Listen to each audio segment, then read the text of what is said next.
Hi everyone, welcome to my channel. ముగ్గు చూడండి, బాగుందండి. ముగ్గు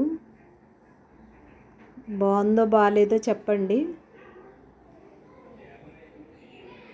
ఈ ముగ్గు చూశారు కదా, ఈ ముగ్గు భోగి పండగ రోజు వేశారండి. భోగి పండగ రోజు భోగి కుండలు కానీ ముగ్గులు కానీ వేయాలి కదా అని అడిగితే ఈ ముగ్గు ఎందుకు వేశారో చెప్పారు ఈ ముగ్గు వేసిన వాళ్ళు. అదేంటో నేను చెప్తానండి.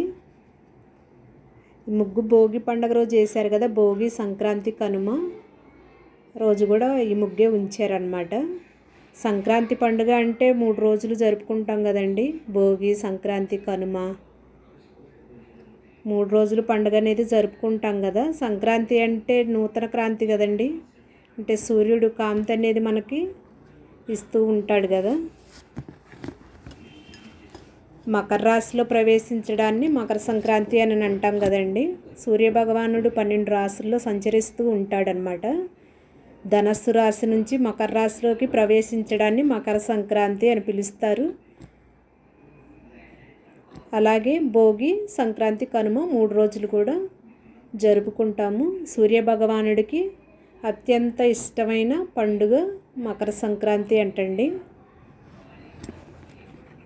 సంక్రాంతి పండుగ ప్రత్యేకమైనది. సూర్యోపాసనం వల్ల జ్ఞానం కలుగుతుందంటండి.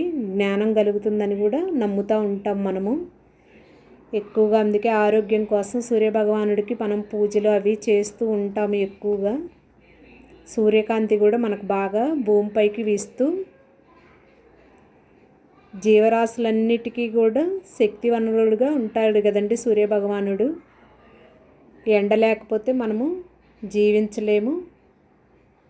హెల్త్ అనేది బాగుండదు. ఎండ తగిలితేనే ఆరోగ్యంగా ఉంటాము, యాక్టివ్గా కూడా పనిచేయగలుగుతాము, బాగుంటాం కదండి. సూర్య నమస్కారం కూడా ఆరోగ్యాన్ని ఇస్తుంది కదండి. అందుకే సూర్య నమస్కారము 12 నమస్కారాలు చేస్తూ యోగోపవాసన చేస్తూ సూర్యభగవాన్ని పూజిస్తూ ఉంటాము.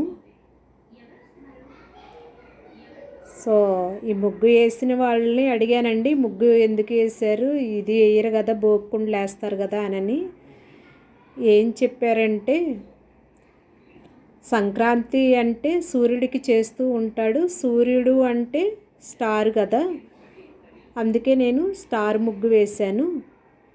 సూర్యుడు ఉదయించేటప్పుడు స్టార్ లాగా కనిపిస్తూ ఉంటాడు. సూర్యుడు అంటే ఒక నక్షత్రం కదా, మనకు ఆరోగ్యాన్ని ఇస్తూ ఉంటాడు. అందుకే నేను స్టార్ ముగ్గు వేసాను. సూర్యుడికి ఇష్టమైన ముగ్గు అని చెప్పేసి అన్నారండి.